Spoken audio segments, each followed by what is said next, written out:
हिंद नमस्कार फ्रेंड्स, ज्योति क्लासेस में आप सभी का एक बार फिर से स्वागत है। हेलो दोस्तों, कैसे हैं आप सभी।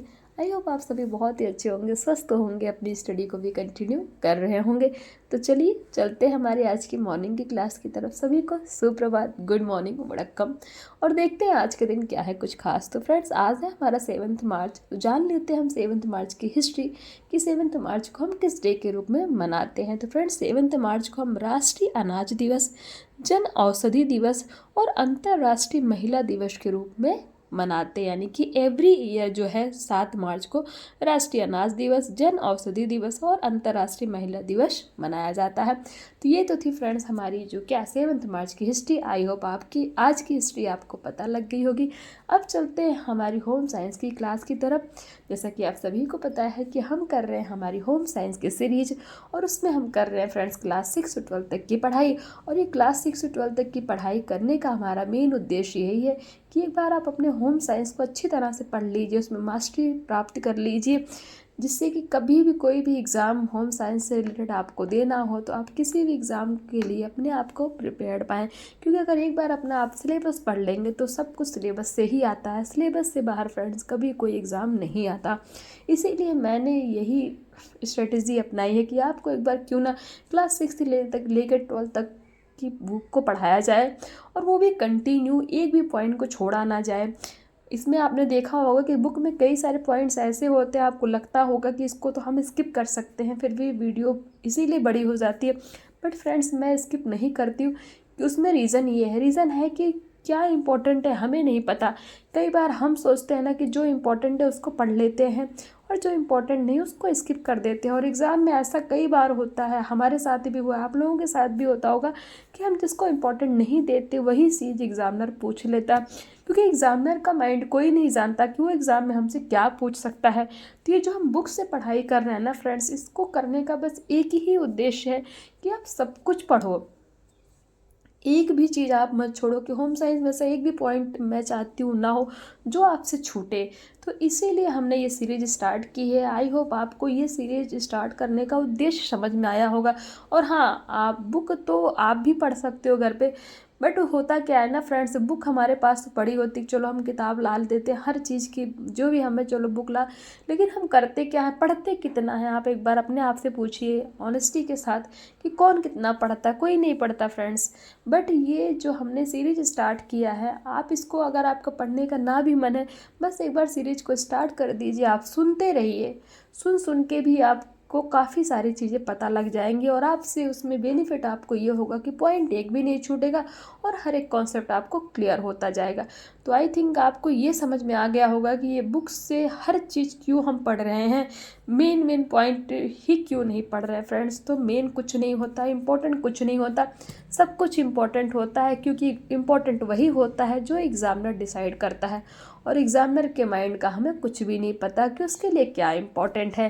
तो इसीलिए आज थोड़ा सा मैं बात भी आपसे कर रही हूँ, क्योंकि आपको मेरे कई सारे व्यूअर्स ऐसे होंगे कि उनके माइंड में ये चीज़ होगी कि यार बुक ही पढ़ा रही हैं सिंपल सिंपल सा, क्या इसमें, बुक तो हम भी पढ़ सकते हैं। हाँ, आप पढ़ सकते हैं, पढ़िए, लेकिन यही है कि फ्रेंड्स, हम बुक जब पढ़ते हैं ना तो हमें बहुत बोरिंग लगता है, और जब हम किसी चीज़ को सुनते हैं, समझते हैं, तो वो हमें इंटरेस्टिंग बेस से हमें उसमें इंटरेस्ट आने लगता है। तो इसीलिए जो है ये बुक हम पढ़ रहे हैं।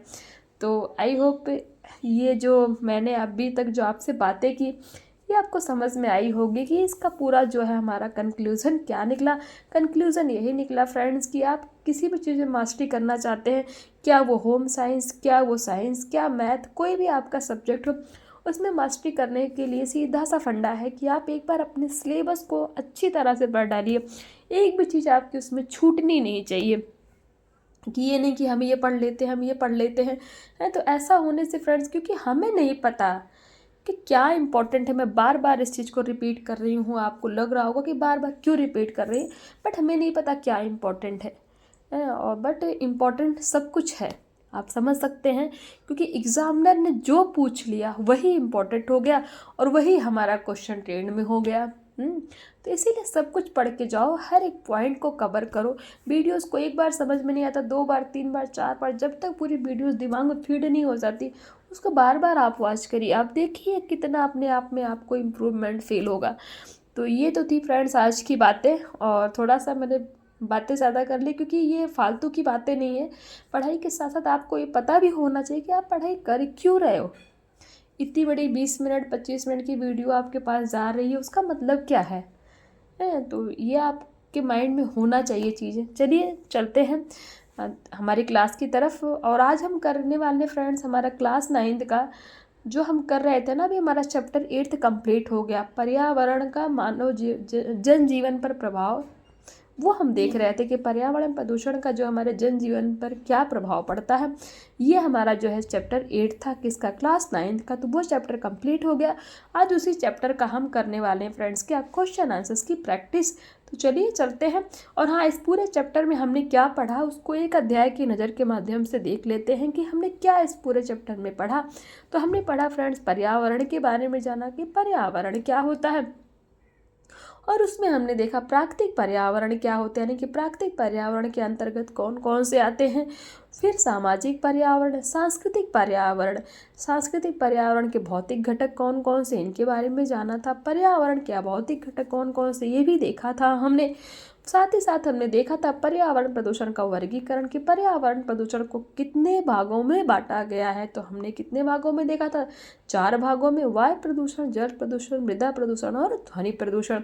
पर्यावरण प्रदूषण को 4 भागों में बांटा गया है। फिर हमने पॉइंट कवर किया था वायु प्रदूषण को, हमने अच्छी तरह से जाना था, वायु प्रदूषण के कारण जाने थे।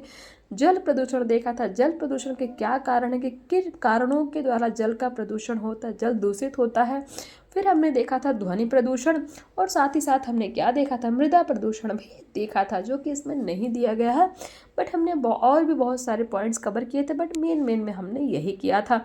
और आपको वीडियो डिटेल में देखनी है तो आपने आई होप उस वीडियोस को देख लिया होगा, नहीं देखा है तो प्लेलिस्ट में जाके वहाँ से वीडियो वॉच आउट करके और भी एक्स्ट्रा बहुत सारे पॉइंट्स आप उनको भी कवर अप कर सकते हैं। तो ये तो था फ्रेंड्स हमारा जो है पर्यावरण के बारे में हमने देखा। अब आज इसी से रिलेटेड हम कुछ क्वेश्चन आंसर्स कर लेते हैं। देखते हैं, पहले हम करते हैं बहुविकल्पीय प्रश्न, यानी कि मल्टीपल चॉइस क्वेश्चन के बारे में देखते हैं। सामाजिक पर्यावरण में क्या सम्मिलित है? हमने देखा ना, सामाजिक पर्यावरण देखा था। अभी हमने इसमें ये देखिए अध्याय एक नज़र में भी आपको दिख रहा होगा। तो परिवार और रिश्तेदार आते हैं, औद्योगिक संस्थान आते हैं, धर्म एवं संस्कृति आती है, या फिर भौगोलिक दशाएं आती हैं। तो फ्रेंड्स सामाजिक पर्यावरण में हमारा कौन आता है? परिवार एवं रिश्तेदार आते हैं। नंबर 2 क्वेश्चन देख लेते हैं, क्या कहता है? सामान्यतः संपूर्ण पर्यावरण को कितने वर्गों में विभाजित किया गया है, यानी कि पूरे पर्यावरण को कितने वर्गों में विभाजित किया गया है? तो 2, 3, 4 या 5। तो फ्रेंड्स संपूर्ण पर्यावरण को 3 वर्गों में विभाजित किया गया, और वो 3 वर्ग हैं कौन कौन से? प्राकृतिक पर्यावरण, सामाजिक पर्यावरण और सांस्कृतिक पर्यावरण। तो ये 3 वर्गों में विभाजित किया पर्यावरण। आप इसमें कंफ्यूज मत हो जाइएगा। पर्यावरण प्रदूषण 4 विभागों में विभाजित किया गया, यानी कि पर्यावरण प्रदूषण को 4 भागों में बांटा गया और पर्यावरण को 3 भागों में बांटा गया। आई होप ये क्लियर हो गया होगा आपका। अब हमारा क्वेश्चन नंबर 3 देखते हैं, क्या कहता है? पर्यावरण प्रदूषण का प्रमुख कारण कौन सा है, कि किन कारणों द्वारा पर्यावरण प्रदूषित होता है? ए कहता है औद्योगिकरण, ऑप्शन बी कहता है घरेलू अपमार्जक, ऑप्शन सी कहता है वन विनाश, और ऑप्शन डी कहता है कि उपरोक्त सभी। यानी कि ऑप्शन डी कहता है ये सारे जितने ABC हैं, ये सारे ही क्या है? हमारे पर्यावरण को प्रदूषित करते हैं। तो फ्रेंड्स ये जो कह रहा है ऑप्शन डी उपरोक्त सभी, तो ये आंसर हमारा क्या हो जाएगा? ये हमारा राइट आंसर हो जाएगा।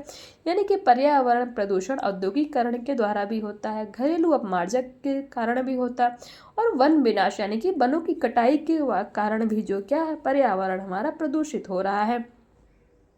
अब क्वेश्चन नंबर 4 देख लेते हैं। निम्नलिखित में से कौन सी गैस वायुमंडल को अशुद्ध करती है, यानी कि कौन सी ऐसी गैस है जो वायुमंडल को अशुद्ध करती है? Carbon monoxide, chlorine, sulphur dioxide, या फिर ये सभी। तो फ्रेंड्स हमारा जो ऑक्सीजन गैस को वायुमंडल में अशुद्ध करती है ना, वो ये सारे ही हैं, कि कार्बन मोनोऑक्साइड भी करती है, क्लोरीन भी करती है, सल्फर डाइऑक्साइड।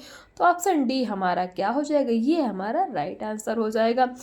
क्वेश्चन नंबर 5 पे दे चलते हैं। वायु प्रदूषण का प्रमुख कारण कौन सा है? हमने जान तो लिया वायु प्रदूषण है क्या, बट उसका प्रमुख कारण कौन कौन सा है?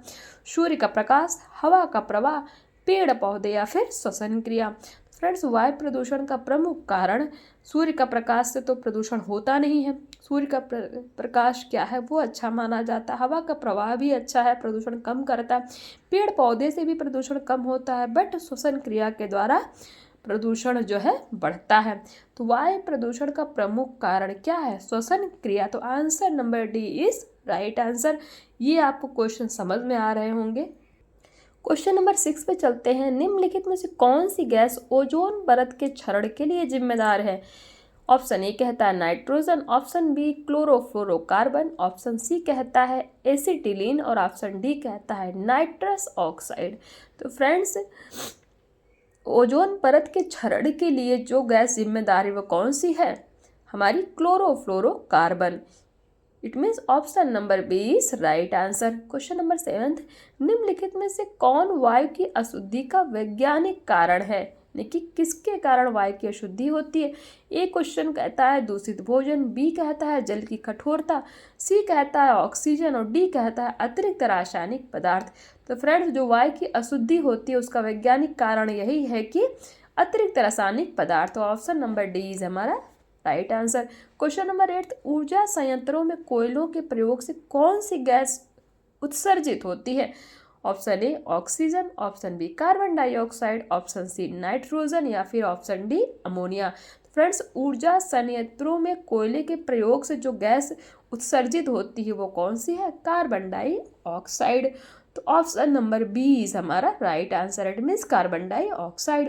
क्वेश्चन नंबर 9 देख लेते हैं। कीटनाशकों के अत्यधिक प्रयोग से कौन सा प्रदूषण होता है, यानी कि जो हम कीटनाशकों का छिड़काव करते हैं अपने खेतों में, भूमि में, उससे किस चीज़ का अत्यधिक प्रदूषण होता है। तो रेडियोधर्मी प्रदूषण होता है, ध्वनि प्रदूषण होता है, जल प्रदूषण होता है या फिर इनमें से कोई नहीं। फ्रेंड्स, कीटनाशकों के अत्यधिक प्रयोग से जल प्रदूषण होता है। तो option number C is right answer. निम्नलिखित में से कौन सा जल प्रदूषक नहीं है, यानी कि किसके द्वारा जल प्रदूषित नहीं होता। ऑप्शन ए कहता है वर्षा जल, ऑप्शन बी इज जल वाष्प, ऑप्शन सी इज वहित मल जल और ऑप्शन डी इज कुएं का पानी। तो फ्रेंड्स, जल प्रदूषक है, जल का प्रदूषक कौन सा है, वाहित मल जल। तो option number C is right answer. Question number 11 है। जल में डीडीटी की अधिक मात्रा शरीर के किस अंगों को प्रभावित करती है। तो हृदय को, लिवर को, फेफड़े को, मस्तिष्क को। फ्रेंड्स, जल में जो हम डीडीटी का छिड़काव करते हैं ना, तो जल में डीडीटी की अधिक मात्रा शरीर के लिवर को प्रभावित करती है। तो option number B is right answer. Question number 12 पे चलते हैं। निम्नलिखित में से कौन सा रोग जल द्वारा फैलता है, लेकिन कौन सी ऐसी बीमारी है जो जल के द्वारा होती है। ए मोतीझरा, बी प्लेग, सी चेचक, डी काली खांसी। तो फ्रेंड्स, जो मोतीझरा है ना वो किसके द्वारा होती है, जल के द्वारा। तो जल से फैलने वाला रोग इसमें से कौन सा है, मोतीझरा। It means option number A. Question number 13, समुद्री जीवों की मृत्यु का मुख्य कारण क्या है, यानी कि जो समुद्र में जो जीव रहते हैं उनके मरने का मुख्य कारण क्या है। ऑप्शन नंबर ए तैलीय प्रदूषण, ऑप्शन नंबर बी ध्वनि प्रदूषण, ऑप्शन नंबर सी वायु प्रदूषण, ऑप्शन नंबर डी मृदा प्रदूषण। फ्रेंड्स, समुद्री जीवों के मृत्यु का जो प्रमुख कारण है, यानी कि जो मेन कारण है वो क्या है, तैलीय प्रदूषण। तो option number A is right answer. Question 14 में चलते हैं। खनन उद्योगों से निकले तत्व प्रदूषित करते हैं। जो खनन उद्योगों से जो तत्व निकलते हैं वो किसको प्रदूषित करते हैं, मृदा को, जल को, वायु को, उपरोक्त सभी। तो फ्रेंड्स, सीधी सी बात है, हमें पता है खनन कहाँ से होता है, मृदा से ही होता है। तो ऑप्शन नंबर ए इस मृदा को। तो जो खनन उद्योगों से जो तत्व निकलते हैं वो मृदा को प्रदूषित करते हैं। सिंपल सा आंसर है। क्वेश्चन नंबर 15 पे देखते हैं। ध्वनि की तीव्रता मापने की इकाई कौन सी है। इट मीन्स आपसे भी इंपॉर्टेंट है, इसको आप स्टार मार्क कर सकते हैं। क्वेश्चन पूछ लिया गया है कि ध्वनि आप कैसे पता करेंगे कि ध्वनि की तीव्रता कितनी है, तो उसको मापने की इकाई कौन सी है, डेसिबल, डेसीमीटर, कैलोरीमीटर। तो फ्रेंड्स, ध्वनि की तीव्रता की जो मापने की इकाई है वो कौन सी है, decibel. It means option number A is right answer. तो ये हमने देखे फ्रेंड्स, क्या हमने देखे, ये बहुविकल्पीय, it means multiple choice question देखे। आई होप ये आपको समझ में आया होगा। अब देख लेते हैं हमारा अति लघुत्तरीय प्रश्न। पर्यावरण की एक प्रमुख परिभाषा लिखिए। तो रास की हमने पढ़ी थी है, रॉस के अनुसार पर्यावरण एक ऐसी बाहरी शक्ति है जो हमें प्रभावित करती है। पर्यावरण के प्रमुख स्वरूप, हमें कितनी परिभाषा पर्यावरण की पढ़ी थी बताइए फटाफट। पर्यावरण की हमने 2 परिभाषा पढ़ी थी ना, एक तो हमारे रॉस थे जिसको आपने देख लिया, एक हमने जिस बर्ड को भी पढ़ा था तो उनकी परिभाषा क्या कहती है, कमेंट करके बताइए। क्वेश्चन नंबर 2 है पर्यावरण के प्रमुख स्वरूप कौन कौन से हैं। पर्यावरण के मुख्य 3 स्वरूप है, कौन से, प्राकृतिक, सामाजिक तथा सांस्कृतिक पर्यावरण, ये भी हमने देख लिया। क्वेश्चन नंबर 3 देखते हैं, पर्यावरण प्रदूषण को सर्वाधिक बढ़ावा किसने दिया है। तो पर्यावरण प्रदूषण को सबसे ज़्यादा बढ़ावा किससे मिला है, औद्योगिकरण एवं नगरीकरण ने दिया है। क्वेश्चन नंबर 4, मनुष्य द्वारा किस प्रकार के पर्यावरणीय स्वरूप का निर्माण नहीं किया गया। भौगोलिक अथवा प्राकृतिक पर्यावरण मानव निर्मित नहीं है, यानी कि मनुष्य द्वारा किस प्रकार के पर्यावरण स्वरूप का निर्माण नहीं किया। कौन सा ऐसा पर्यावरण है जिसको मनुष्य ने नहीं बनाया है। तो भौगोलिक अथवा प्राकृतिक जो ही है पर्यावरण है, इसको मनुष्य ने नहीं बनाया है। क्वेश्चन नंबर 5 है, किस गैसों के प्रदूषण से फेफड़ों का कैंसर होता है। वातावरण में नाइट्रोजन के ऑक्साइड के उत्सर्जन के कारण फेफड़ों का कैंसर होने का खतरा बना रहता है। तो क्वेश्चन पूछ लिया गया कि किस गैस के प्रदूषण से फेफड़ों का कैंसर नहीं होता, तो कौन सी गैस है वो, नाइट्रोजन के ऑक्साइड, और इसके उत्सर्जन के कारण ही फेफड़ों का कैंसर होने का खतरा बना रहता है। यानी कि नाइट्रोजन के ऑक्साइड क्या है, ये बहुत ही खतरनाक गैस है। अब क्वेश्चन नंबर 6 देखते हैं, अशुद्ध वायु से होने वाले रोगों के नाम लिखिए। अशुद्ध वायु से होने वाले रोग में फेफड़े के रोग, तपेदिक, खांसी, अतिसार आदि प्रमुख रोग हैं। क्वेश्चन नंबर 7, उद्योगों की चिमनियों से निकलने वाले धुएं से किस प्रकार का प्रदूषण होता है। यानी कि जो उद्योग होते हैं, इंडस्ट्रियल होता है, उसमें जो चिमनियाँ लगी होती हैं उससे जो धुआं निकलता है उससे किस प्रकार का प्रदूषण होता है। उद्योगों की चिमनियों से निकलने वाले धुएं से वायु प्रदूषण होता है। क्वेश्चन नंबर 8 देखते हैं, उद्योगों एवं कारखानों से निकलने वाले धुएं स्वास्थ्य के लिए हानिकारक क्यों होते हैं बताइए। उद्योगों एवं कारखानों में विभिन्न रसायनों के प्रयोग के कारण विषैले धुएं निकलते हैं, जिसके प्रभाव में आने से मानव को अनेक प्रकार के असाध्य रोग हो जाते हैं। क्वेश्चन नंबर 9, पर्यावरण में पारे एवं शीशे के प्रदूषण से मानव जीवन पर क्या प्रभाव पड़ता है बताइए, इंपॉर्टेंट है ये।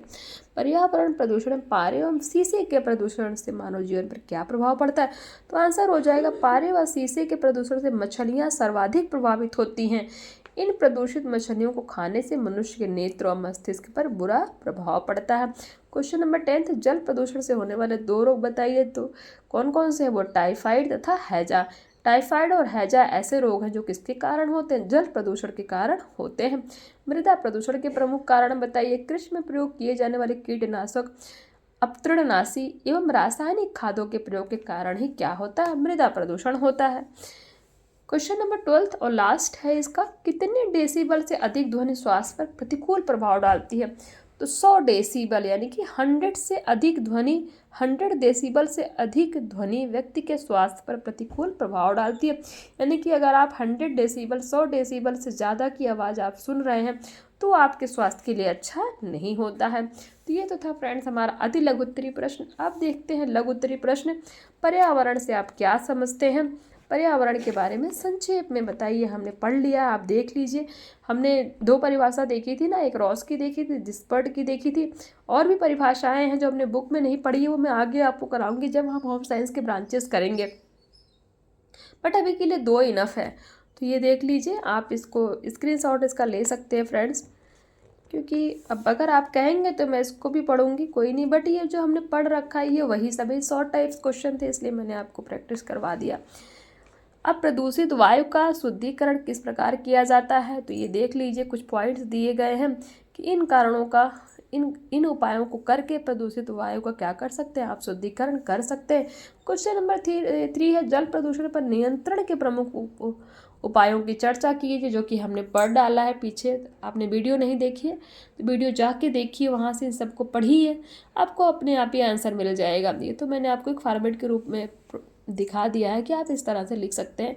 क्वेश्चन नंबर 4 है, शोर एक अवांछनीय ध्वनि है जिसे ध्वनि प्रदूषण के अंदर सम्मिलित किया गया, स्पष्ट कीजिए। तो इसका भी आंसर आप देख पा रहे होंगे, आई होप अच्छे से दिख पा रहा होगा। क्वेश्चन नंबर 5 है, पर्यावरण प्रदूषण का मानव के स्वास्थ्य एवं कार्य क्षमता पर क्या प्रभाव पड़ता है। तो तो इसके बारे में भी आप देख सकते हैं कि किस तरह से प्रभाव पड़ता है। तो ये हो गया फ्रेंड्स हमारा क्वेश्चन नंबर 5। अब ये देखिए हमारा क्वेश्चन नंबर 6 है, वनों की कटाई से पर्यावरण पर क्या प्रभाव पड़ता है।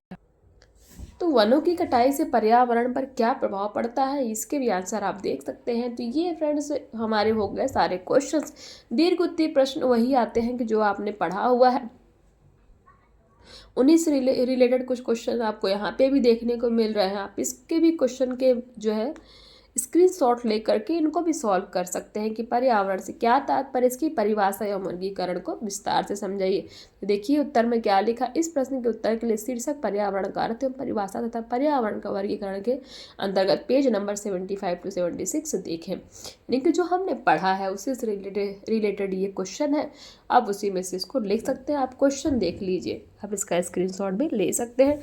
इसी के साथ फ्रेंड्स हमारी ये आज मॉर्निंग की क्लास समाप्त तो होती है। मिलते हैं हमारी इवनिंग की क्लास की तरफ। और हाँ, मुझे उम्मीद है कि आप सभी अपनी पढ़ाई को बहुत ही अच्छे से कर रहे हैं। जो भी जितने भी हमारे होम साइंस के लर्नर्स हैं, चाहे वो किसी भी क्लास में पढ़ रहे हो, क्लास 6 से लेकर 12 तक, तो उन सभी के लिए सीरीज काफ़ी महत्वपूर्ण होने वाली है। तो प्लीज़ अपने दोस्तों के साथ फ्रेंड्स इस सीरीज को शेयर कीजिए। और हाँ, 1-2 वीडियो देखिए, समझिए, तब आपको पता लगेगा कि ये सीरीज़ आपके लिए कितनी इंपॉर्टेंट है। वैसे थोड़ी उबाऊ लग रही होगी क्योंकि हम बुक रीड कर रहे हैं और क्लासेस भी थोड़ा बड़ी हो रही हैं, बट फ्रेंड्स जब आप पढ़ाई करोगे, ढंग से करोगे, थोड़ा तो टाइम लगेगा ही। मैं फटाफट इसको 10 मिनट में भी पढ़ा के आपको साइड हो सकती हूँ, बट फ्रेंड्स उसका कोई मीनिंग नहीं है ना, आपको कुछ भी समझ में नहीं आएगा।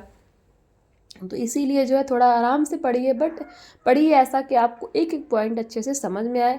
तो मिलते हैं हमारे इवनिंग की क्लास की तरफ शाम को, यानी कि मिलेंगे। तब तक के लिए जय हिंद, नमस्कार। हंसते रहिए, मुस्कुराते रहिए और एक दूसरे की हेल्प करते रहिए। और हाँ फ्रेंड्स, प्लीज़ चैनल को सब्सक्राइब कर लीजिए ऐसे ही इंटरेस्टिंग वे से पढ़ाई करने के लिए, डेली की हिस्ट्री को जानने के लिए। चलिए मिलते हैं नेक्स्ट क्लास में। जय हिंद।